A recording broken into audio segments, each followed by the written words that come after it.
1939 সাল। শান্তিনিকেতনে বর্ষামঙ্গল আসবে আসবে করছে।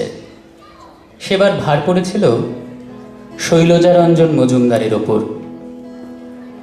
মেঘ ঢুকেছে উদয়ন বাড়ির দরজা জানলা চিলেকোঠার ভিতর দিয়ে কবির লেখার ঘরে।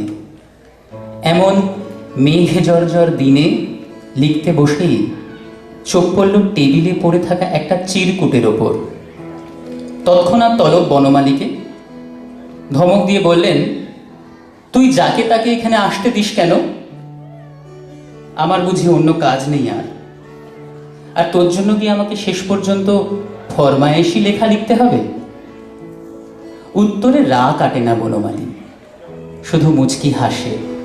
সে জানে তার বাবা মশাই আর একটু পরেই তাকে আদর করে ডাকবেন নীলমণি বলে। মেঘের বাদল ডানার দিকে চেয়ে উদাস হলেন কবি। চাঁপার গন্ধে ভুর ভুর চারপাশ একটু একটু করে যেন গৌরমল্লার বিস্তার করছে। বকুল বিথি শ্যামল বিথি ছাতিমতলার উঠোনে। কাগজের চিরকুটটা তুলে কবি দেখলেন লেখা আছে বেহাগ। হাতের লেখা দেখেই আন্দাজ করলেন এ শৈলজার কীর্তি।